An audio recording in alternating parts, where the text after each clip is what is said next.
আসসালামু আলাইকুম। আমি সুজন আহমেদ। স্বাগতম সুজন এগ্রোতে। আজকে আমি শেয়ার করব দেশি গরুর দুধ উৎপাদন দ্বিগুণ করার ৫টি সেরা টিপস, যা আমি নিজের অভিজ্ঞতা এবং বিশেষজ্ঞদের কাছ থেকে শিখেছি।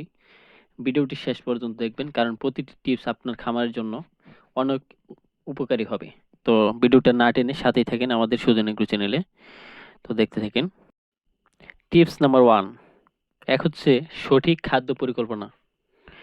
গরুর জন্য পর্যাপ্ত সবুজ ঘাস এবং আপনি যদি দেশি গরুর সেটারে একটু বেশি দুধ উৎপাদন করতে গেলে অবশ্যই সেটাকে কিছু দানাদার খাবার দিতে হবে, যেমন খোল, ভুসি এবং গমের ভুসি এবং প্রোটিন সমৃদ্ধ খাবার দিতে হবে। দিনে অন্তত ৩ বার খাবার দিন, সকাল, দুপুর, সন্ধ্যা। যেমনটা আপনি একটা ফ্রিজিয়াম গরুরে, বিদেশি গরুরে যেরকম যত্ন নেয়, ঠিক অনুরূপই ওটার মতন না, মানে একটু কমাইয়া দিবেন। একটি উদাহরণস্বরূপ আমি যদি বলি যে ২৫০ কেজি ওজনের গরুর জন্য দৈনিক আপনি ১৫ থেকে ২০ কেজি সবুজ ঘাস দরকার আছে। তো আপনার আর কি ওজনের ক্যালকুলেশন হিসেবে আপনি করে নিবেন। এবং টিপস নাম্বার 2, সেটা হচ্ছে পরিষ্কার পানি পান করার ব্যবস্থা। গরুর জন্য সবসময় পরিষ্কার ও ঠান্ডা পানি থাকতে হবে। মানে পানি না পেলে দুধ কমে যায়। যেমন আপনাকে সাজেশন দিতে পারি, সেটা হচ্ছে বালতি বা ট্যাঙ্কিতে পানি মানে রাইখা দিতে পারেন এরকম একটা ঠান্ডা জায়গায়। যদি আপনার ওই পাম্প বা মোটরের ব্যবস্থা না থাকে, অবশ্যই আপনি পরিষ্কার একটা পাত্রের মধ্যে রাখবেন, একটু ট্যাঙ্কির মধ্যে রাখবেন। টিপস নাম্বার 3, সেটা হচ্ছে আপনি নিয়মিত গরুর স্বাস্থ্য পরীক্ষা করবেন এবং টিকা দিবেন। প্রতিদিন আপনি এগুলারে গরুরে নিজে শরীর হাতাইয়া দোয়াবেন যদি সম্ভব হয়। যদি আপনার গরুর সংখ্যা কম থাকে তাহলে অবশ্যই নিজে করতে পারবেন। আর যদি গরুর সংখ্যা বেশি থাকে, যেমন আপনি ৩০, ৪০টা, ৫০টা থাকে, তাহলে অবশ্যই আপনি কাজের লোক রাখবেন। তো সেখানে আপনার একটা ১ম মানে কাজ থাকবে যে আপনি প্রতিদিন, মানে আপনি ওই ফজরের নামাজটা পড়ার পর থেকে যারা মুসলমান আছেন তারা তো অবশ্যই ইবাদত বন্দি করবেন। আর যারা অন্য ধর্মাবলম্বী আছে তারা আর কি সকালে উঠে তাদের যে প্রার্থনাটা ওটা করবে। করার পরে আপনি চেষ্টা করবেন আপনার খামারের ভিতরে যাবেন। খামারের ভেতরে যাওয়ার পরে দেখবেন আপনার গরুগুলার স্বাস্থ্য ঠিক আছে কিনা। আর আপনি গরু দেখেই আপনি কিভাবে বুঝতে পারবেন যে আপনার গরুর স্বাস্থ্য ঠিক আছে? আপনি ১ নাম্বারে দেখতে পাবেন যে কোনো গরু খাবার কম খাইতেছে কিনা। তো সেটা আপনি বিষয়টা মাথায় খেয়াল রাখবেন যে ওই গরুটা কম খাইতেছে কি জন্য, ওইটারে নোটিফাই করবেন। এরকম ভাবে আপনি আর কি করবেন, যদি আপনার বেশি গরু থাকে, মানে আপনার গরুর সংখ্যা অনেক, আপনি আপনার সময় কম, আপনি প্রত্যেকটা হাত দিয়ে দেখতে পারতেছেন না, তো সেই জন্য আর কি বলতেছি যে আপনি নিয়মিত স্বাস্থ্য পরীক্ষা করবেন। বছরে কমপক্ষে ২ বার ভ্যাকসিন করবেন। ল্যাম্পির ভ্যাকসিন, এটা তো অবশ্যই মাস্টলি করবেন, কারণ বর্তমানে ল্যাম্পি এই পরিমাণে আপনার বেড়ে গেছে, তো এটা বলার বাহিরে। ল্যাম্পির জন্য অবশ্যই এটার একটা ভালো একটা তদারকি নেবেন। ল্যাম্পি সাধারণত বছরে ২ বার হয়, এই ২টা মাসে। সেটাও আমি বলে দিতেছি কি কি মাসে ল্যাম্পির হয়। এই গরুর যে ল্যাম্পি রোগটা হয় সেটা হচ্ছে সাধারণত আপনার বর্ষাকাল এবং শীতকালে বেশি দেখা যায়। তো বিশেষ করে এদিকে হচ্ছে জুলাই এবং আগস্ট মাসে এর প্রকোপটা আপনি সবচেয়ে বেশি দেখতে পারবেন। তো এর কারণ হচ্ছে মশা মাছির মাধ্যমে এই রোগটা বেশি ছড়ায়। বর্ষাকালে মশা মাছির উপদ্রব বাড়ে, তাই রোগটা সংক্রমণের ঝুঁকিটাও বাইরে যায়। আরো কিছু আছে, যেমন আর্দ্র পরিবেশে ল্যাম্পি স্কিন ডিজিজ যে ভাইরাসের বিস্তারের জন্য সহায়ক, যা বর্ষাকালে বেশিটাই দেখা যায়। তো এদিকে আপনার একটু বেশি করবে। তো এর প্রতিকার হিসাবে আপনাকে বর্ষায় আগে ও পরে গরুকে ল্যাম্পি স্কিন ডিজিজ করিয়ে নেবেন, ভ্যাকসিনটা দিয়ে নেবেন এবং এ বিষয়ে আপনি সতর্ক থাকবেন। তো ৩ নাম্বার চলে গেল। আর আমি এই ল্যাম্পি বিষয়ে একটা দিন আরেকটা ভিডিও দিব, পাবেন ইনশাল্লাহ। তো সামনে এই ভিডিওটা পেয়ে যাবেন, দেওয়ার চেষ্টা করব। এবং যারা গরু পালন করতে চান তারা অবশ্যই এইগুলার বিষয়ে আপনি করবেন। আর আরেকটা যেটা হচ্ছে যে পেটের কৃমি দূর করার জন্য আপনি ৩ থেকে ৪ মাস পর পর কৃমিনাশক দিবেন। যেমন অসুস্থ গরুটা আলাদা রাখবেন। এটা হচ্ছে আপনার সবচেয়ে একদম ভালো একটা কাজ। আর গাভীর জন্য বিশেষ করে, যেহেতু গাভীর দুধ আপনি বাড়াবেন, এই টিপসটাই বলতেছি আপনাকে। গাভীর জন্য বাজারে ভেটেরিনারি যে এগুলা আছে, ওই ডক্টর যেগুলা আছে, অথবা আপনি দোকান পাবেন, তাদের কাছ থেকে আপনি পরামর্শ নেবেন যে গাভীর জন্য আলাদা একটা ট্যাবলেট, মানে কৃমির ট্যাবলেট দেয়। তো আমি এক্স্যাক্টলি কোনো নাম বলতে চাইতেছি না, কারণ আমি কোনো কোম্পানির অ্যাড দেইনি। কারণ আমি একটা নাম বললে হয়তো অন্য একটা কোম্পানির লোক আবার মনে মনে ভাবে যে আমার কোম্পানিটা কি দোষ করলো। তো আপনি ওই দোকান থেকে এটা নিতে পারবেন, গাভীর জন্য আলাদা পাওয়া যায়।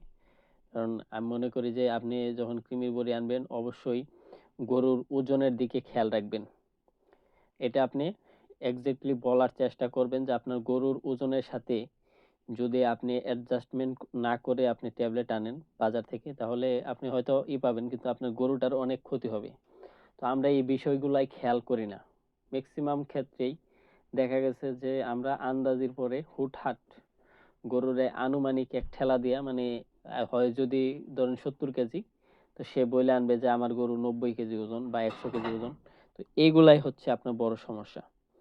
কারণ আপনার গরুর আপনি মিনিমাম 5-7 কেজি বা 10 কেজি এরকম ওদিক সেদিক হতে পারে, কিন্তু আপনি ভাই 20-30 কেজি বেশি বলে যখন গরুটারে কৃমির ট্যাবলেট খাওয়াবেন, ভাই এগুলার একটা নির্দিষ্ট একটা আছে আপনার, যে মাপ আছে। আপনি নির্দিষ্ট বাইরে যখন, এই লিমিটের বাইরে যখন যাবেন, তখন অবশ্যই আপনার গরুর ক্ষতি হবে। তো সেজন্য আপনি এই বিষয়গুলা খুব সতর্কতার সহিত করে যাবেন, কারণ না হলে আপনি মার খেয়ে যাবেন। তো আরেকটা টিপস হচ্ছে, সেটা হচ্ছে যে আপনি গরু পালন করতেছেন, এদের বাসস্থান আপনার সবসময় ভালো রাখতে হবে। যেমন আপনার ওই মেজগুলা যে ফ্লোর, ওই ফ্লোরগুলো আপনার পরিষ্কার করার চেষ্টা করতে হবে। মানে চেষ্টা করতে হবে না, আপনার প্রতিদিন প্রাত্যহিক ডিউটি। আপনার ডিউটি এটা প্রাত্যহিক, এভরিডে ওর ডিউটি এটাই যে আপনি সকালবেলা উঠে আইসা 1 নম্বরের কাজ হচ্ছে গরুর খাবারটা দিলেন এবং সাথে সাথে আপনি গোয়ালঘরটা পরিষ্কার করে ফেললেন। এটা আপনার 1 নম্বর কাজ, কারণ গরুগুলা সবসময় শুকনো জায়গায় থাকে। এগুলো আপনাকে অবশ্যই মেনে চলতে হবে। আর বিশেষ করে যখন এখন তো আপনার গরম টেম্পারেচার খুব, এক এক দিন এক এক রকম হয়। যে রোদের মধ্যে আপনি বাহিরে যখন চড়াবেন গরুগুলা, আপনি মাথায় রাখবেন যে এরা যেন কোনোভাবেই আপনার রোদ্রের মধ্যে তাপমাত্রা বেশি না হয়, এবং বেশিও যদি হয় আপনি ঘরে আনার সাথে সাথে এদেরকে একটু ঠান্ডা পানি, এবং যদি পারেন খাবার উঠ স্যালাইন যদি কারো বাড়িতে থাকে সেটা খাওয়াইতে পারবেন, এবং গরুর জন্য যে উঠ স্যালাইন মানে স্যালাইন আছে, তো এগুলো আপনি কারণ এগুলা খাওয়াইলে গরুর যে আপনার ওই যে পানির যে একটা ঘাটতি, এটা আপনার পূরণ হবে।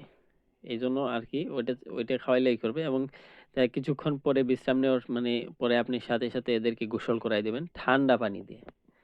একদম আপনার মোটর যদি থাকে, তো মোটর দিয়ে আপনি একদম ঠান্ডা পানি দিয়ে এদেরকে গোসল করানোর ব্যবস্থা করবেন, যাতে করে এরা গরমের মধ্যে কোনো কোনো প্রকার কষ্ট না পায়। এবং শীতকালে এদেরকে ঠিক গরমকালে যেরকম আপনি ব্যবস্থা নেবেন, ঠিক শীতকালেও ঠিক অনুরূপ আপনি এই ব্যবস্থাটাই নেবেন, যে শীতে যেন না খায়। এই জন্য আপনার সামনে দিয়ে আপনার পর্দা দেওয়ার ব্যবস্থা করবেন, এবং সম্ভব হলে এদেরকে ওই পাটের ছালা আছে ওইগুলা, যারা বিশেষ করে আপনার ওই হাওর, তারপরে আপনার ওই চরাঞ্চলে থাকেন, কারণ ওইখানে একটু শীতটা আমাদের অঞ্চলের থেকে বেশি, কারণ আমাদের টাঙ্গাইলে তেমন শীত নাই। ওইদিকে শীতটা অতিরিক্ত থাকার কারণে ওইগুলার মানে ওই গরুগুলার বেশিরভাগ আর কি ঠান্ডার মধ্যে কষ্ট হয়। তো সেজন্য ওই গরুগুলারে বেশি আসলে যত্ন নেওয়া উচিত, আর ওনারাও নেয়ও আর কি। আর ওইখানে থাকতে থাকতে গরুগুলা ওই আবহাওয়ার সাথে অ্যাডজাস্টমেন্ট হয়ে যায়। আর বিশেষ করে আপনার দেশি গরু, আমাদের এই বাংলাদেশের পরিবেশের জন্য দেশি গরু, এরা অলরেডি আপনার অ্যাডজাস্টমেন্ট হয়ে গেছে, জন্মের পর থেকে হয়, এবং পেটে গর্ভাবস্থায় থাকতেই এই ম্যাচুরিটি গুলা এদের মধ্যে অলরেডি পাওয়া যায়।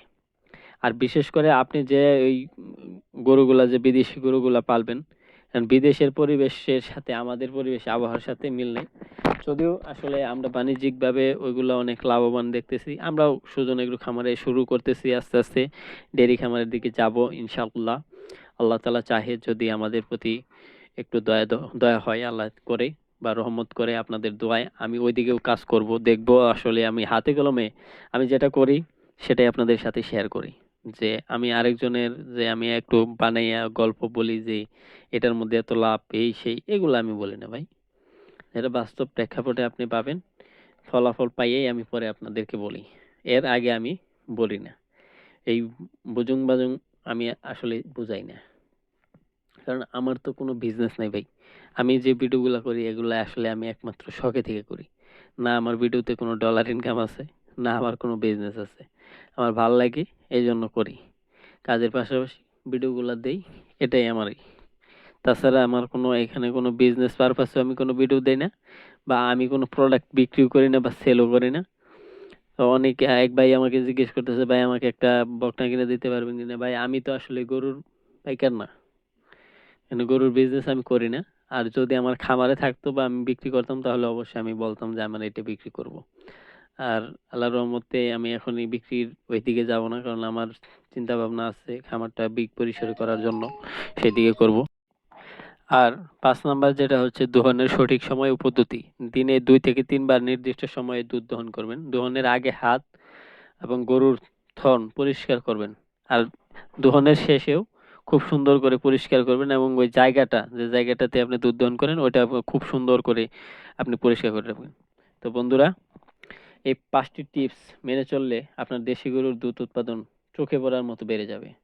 ভিডিওটি ভালো লাগলে অবশ্যই লাইক দিন এবং কমেন্টে আপনার অভিজ্ঞতা লিখুন। আর সুজনগর চ্যানেলটি সাবস্ক্রাইব করে রাখুন। দেখা হবে পরের ভিডিওতে। ভালো থাকবেন এবং আমার খামারের জন্য দোয়া করবেন। যেন আল্লাহ তাআলা আমাদের বারাকা দান করেন। আল্লাহ হাফিজ। আসসালামু আলাইকুম ওয়া রাহমাতুল্লাহ।